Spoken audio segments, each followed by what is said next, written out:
자, 이제 세 번째 영상입니다. 요번 문제를 이제 몇 개 더 풀어보려고 하고 있는데요. 우선 첫 번째 문제가 2008년도에 나왔던 문제입니다. 굉장히 쉬운 문제예요. 쉬운 문제인데 그래도 한번 풀어보도록 합시다. 자, 여러분들 영상을 볼 때요, 이거를 그냥 제가 풀어주는 문제를 그냥 과정을 보려고 하지 말고요. 여러분들이 한번 직접 풀어보세요. 이거 별로 공부한 것도 없는데 이걸 어떻게 푸냐라고 생각하는 사람도 있겠지만 다 풀 수 있으니까 제가 여러분들한테 해보라고 얘기를 하는 거죠. 자, 이 문제를 한번 좀 읽어보면요. 고정된 빨대를 통해 빈 수조의 바닥면에 찍힌 점을 보았더니 점 A가 보였다. 법선상의 점 P에서 A까지의 거리가 2h이다. 그림과 같이 이 수조의 굴절률 n인 액체를 높이 라지 h까지 채운 후 빨대를 통해 다시 보았더니 다른 점 B가 보였다. 점 P에서 B까지의 거리 x를 구하시오 라고 되어 있습니다. 자, 사람 눈에 여기서 보지만 실제로 빛이 A에서 아무것도 없을 때는 빛이 A에서 색깔이 빨간색으로 바꿔야죠. A에서 이렇게 진행을 하는데 물을 채우게 되면은 B에서 이렇게 와서 이렇게 꺾여 진행한다는 거죠. 자, 이렇게 꺾일 때 스넬의 법칙을 적용시켜 보면 될 것 같습니다. 자, 우선 각도를 이 법선에서의 이 각도를 I라고 하고요. 그 다음에 이 각도를 I라고 하겠습니다. 그러면은 색깔을 달리해서 이 각도가 I인 거죠. 자, 그러면 스넬의 법칙에 의하면은 공기의 굴절률 1, 그 다음에 액체 굴절률 스몰 n이라고 하면은 sin I는 n 곱하기 sin R이 되는 거죠. 자, 여기에서 sin I는 뭐가 되냐면은 요 길이분의 요 길이. 그러니까 요 길이는 뭐냐면 이게 h니까 요 길이는 루트 2h의 제곱 더하기 h 제곱이 되는 거죠. 자, 그래서 sin i는 뭐가 되냐면은 요거는 그냥 쓰면은 루트 5h 제곱이고요. 그 다음에 분자가 2h가 될 거고요. 스몰 n. sin r은 요 길이는 루트 h 제곱 더하기 x 제곱의 x가 되는 거죠.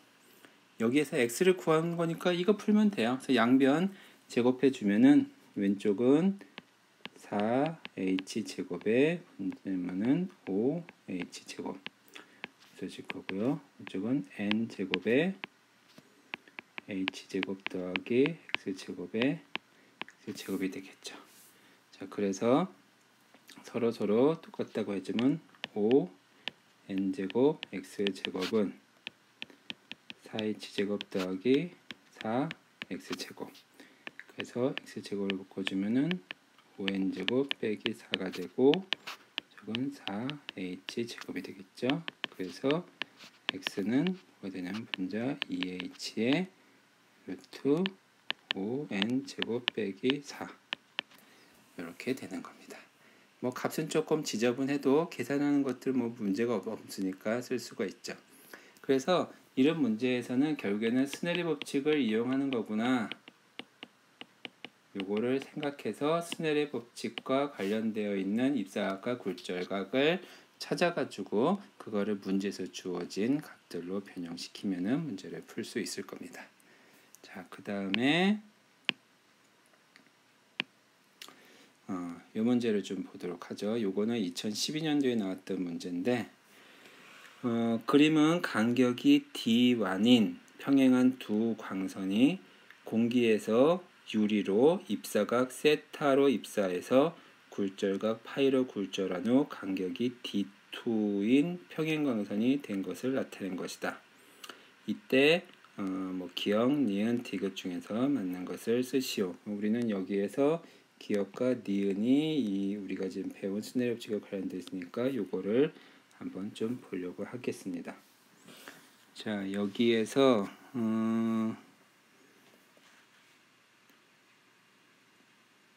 좀 그림이 좀 이상하게 됐네.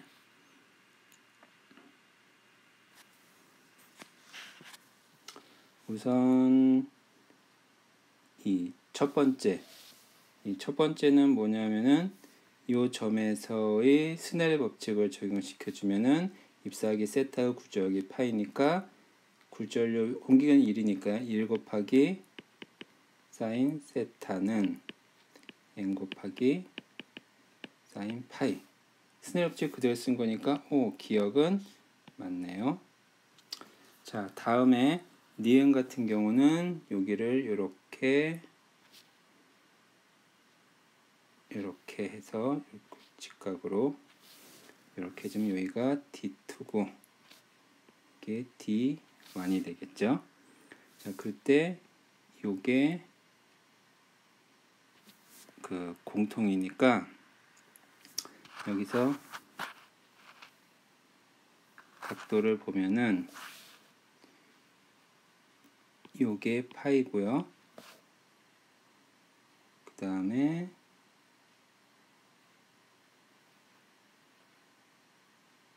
요게 세타가 되겠죠. 왜냐하면은 이거 더하기 요게 90도고 요거 더하기 요게 90도니까 얘랑 똑같게 되는 거죠. 자, 그러면 요거를 우리가 공통을 모르니까 얘를 뭐라고 할까요? D를 썼으니까 S를 쓸까요? S 곱하기 코사인 세타는 D1이고요. 그 다음에 S 곱하기 코사인 파이가 D2가 되겠죠. 그러니까 나눠져 버리면은 거꾸로 나눠야 되겠네요. D2 나누기 D1은 사인 파이 코사인 세타 이런 결과를 얻을 수가 있겠네요. 자, 그러니까 두 번째도 맞는 거겠네요. 자, 뭐 이거는 별것도 없죠. 자, 그 다음에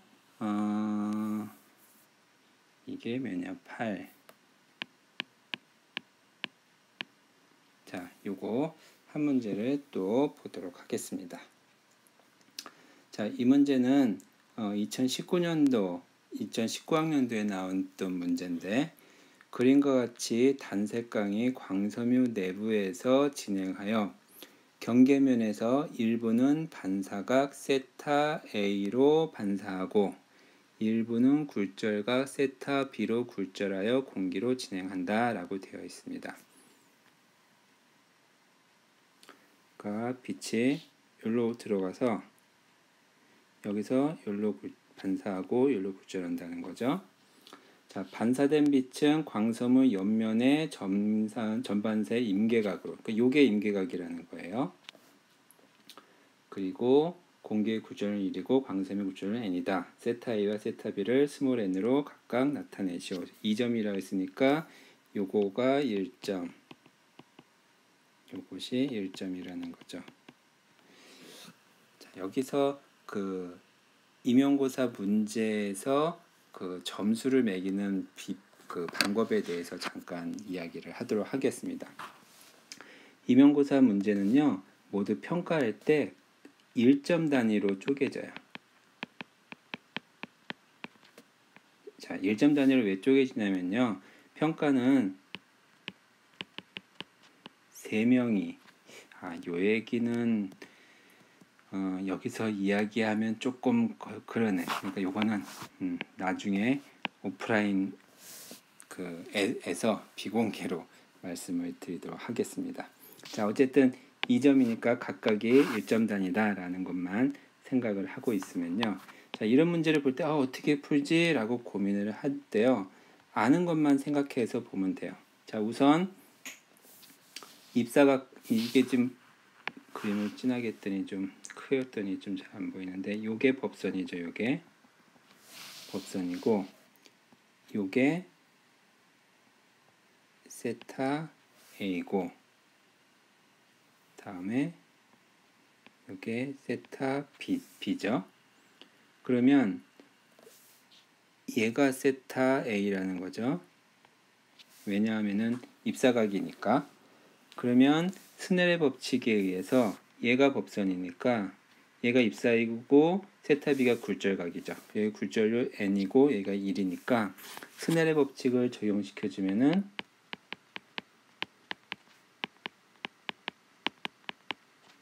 스넬의 법칙을 적용시켜주면은 n 곱하기 사인 세타 A는 1 곱하기 사인 세타 B가 된다는 것을 알 수가 있을 거고요.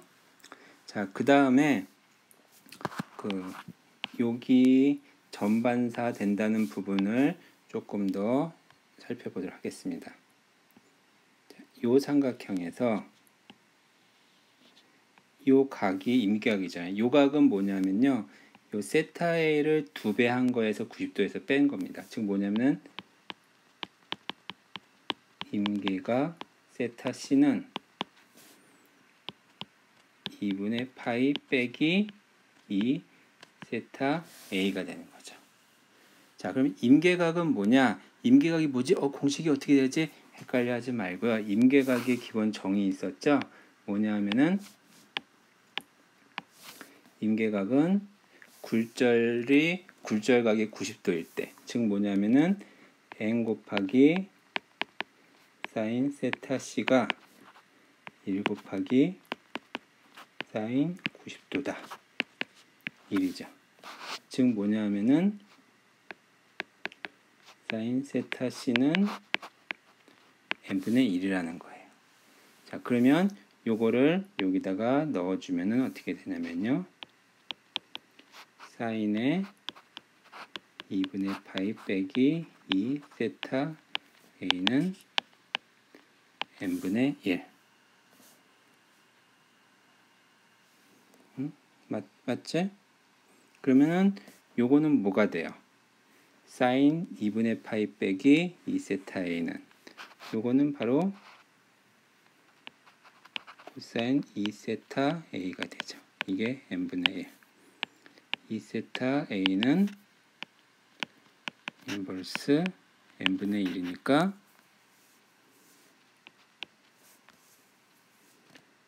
세타 A는 2분의 1 곱하기 코사인 인버스 n분의 1이 되는 거고요. 자, 그 다음에 세타 A를 n으로 나타낸 게 이와 같이 쓸 수가 있죠. 좀 지저분하긴 하지만 뭐 그래도 문제에서 이상은 없는 문제라고도 볼 수 있습니다. 자, 그 다음에 세타 B는 어떻게 되냐면은 사실 그대로 여기다 넣어주면 돼요. 뭐냐면은 그냥 원래대로 그냥 쓴다고 하면은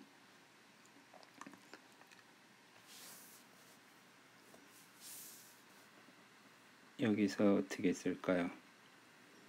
이거를 그냥 합쳐버리게 되면은 사인 세타 B는 n 곱하기 사인 세타 A니까 n 곱하기 사인의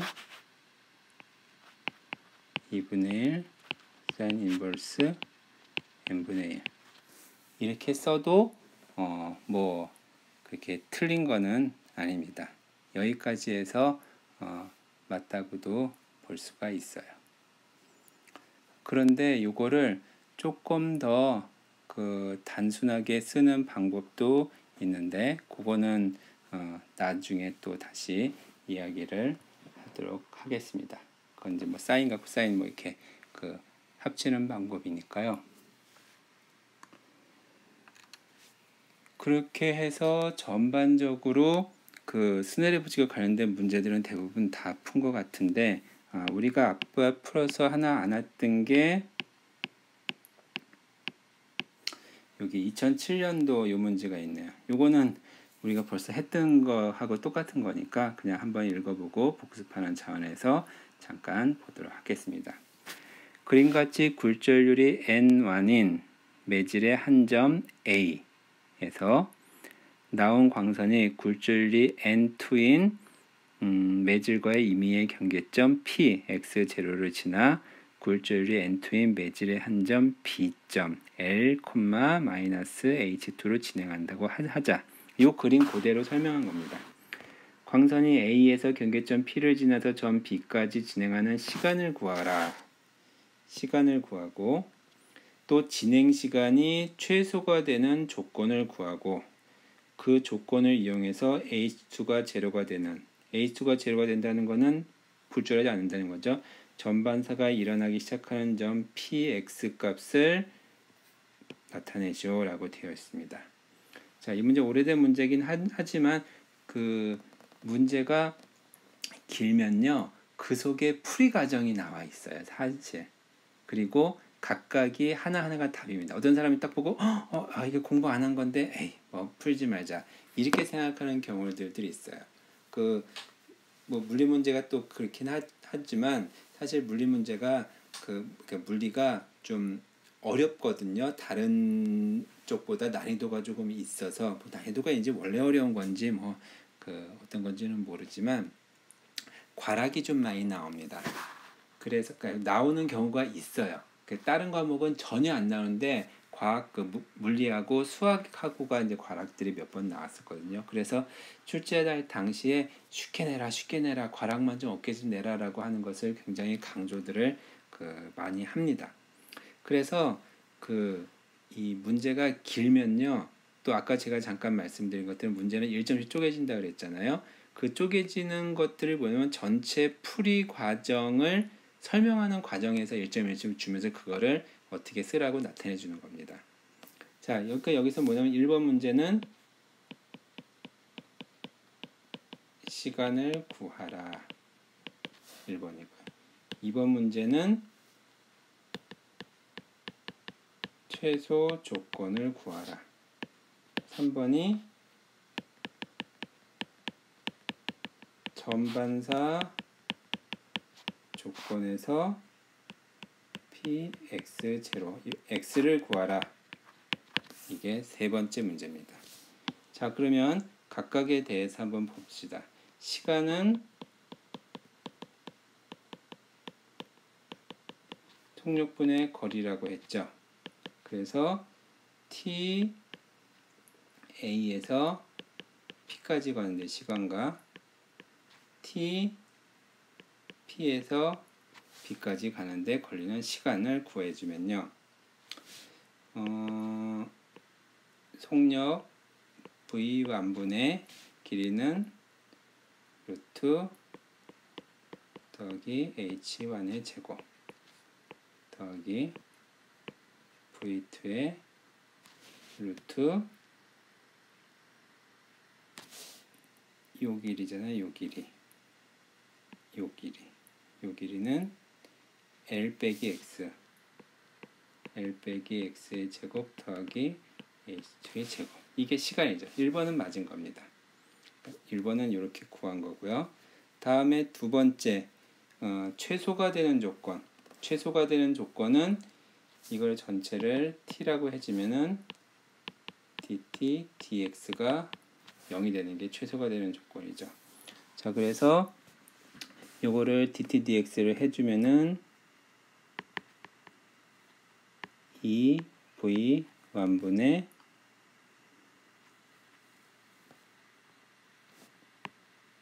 루트 x제곱 더하기 h1 제곱 곱하기 2x 더하기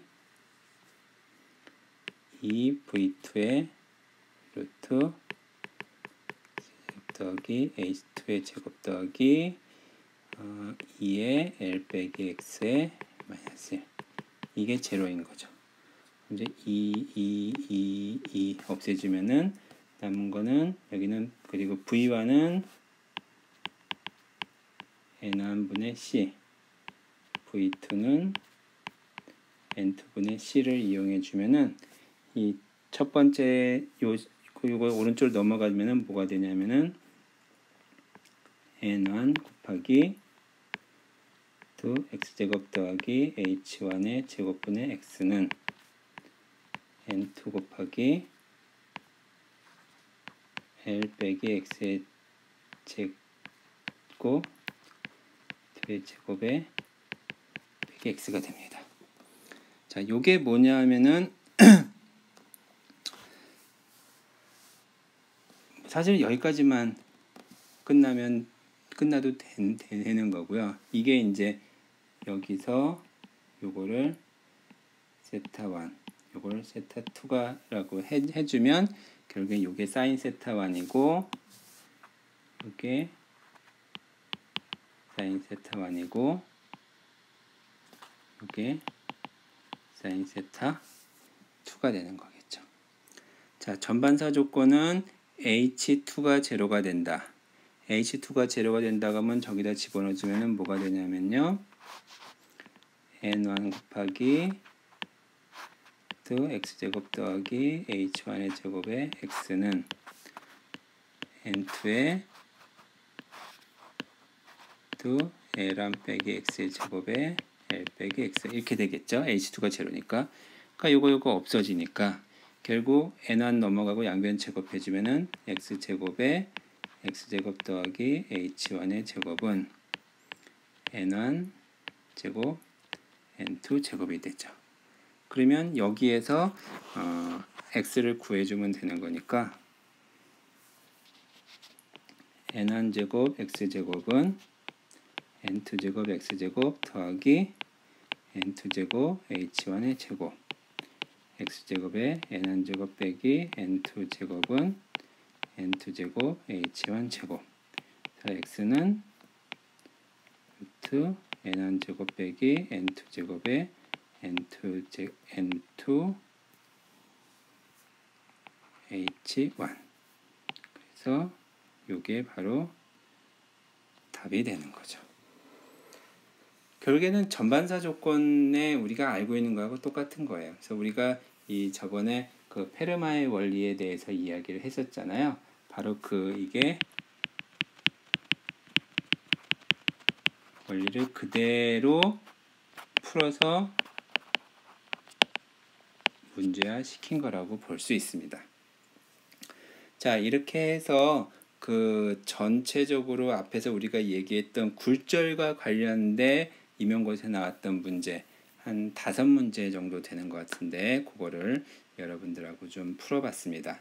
자, 여러분들이 임용고사 기출문제 이렇게 최근에는 별로 이렇게 그 2019학년도에 나온 문제가 있기는 했지만 사실 2문제를 낸다고 할 때 굴절과 관련된 문제를 내기에는 이게 좀 뭐 중요하긴 하지만 너무 쉽다고 볼 수 있어요. 그래서 보통은 이 상과 관련된 문제들이 좀 많이 나오는데 요거는 우리가 다음 주 2주차 강의에서 이론적인 설명을 조금 하고 문제를 한두 개 문제 좀 풀어볼 수도 있겠지만 여러분들이 각자 풀어보고 그 푸는 것을 제가 옆에서 살펴보면서 계속 힌트를 주고 그런 과정으로 여러분들이 학습을 할 수 있도록 도와주는 것이 맞을 것 같아요. 그래서 중요한 거는 그 렌즈 거울에 있어서의 물체와 상의 관계, 그게 기하과학에서는 이제 제일 중요한 부분이니까 그 부분을 중심으로 해서 이야기를 좀 하도록 하겠습니다.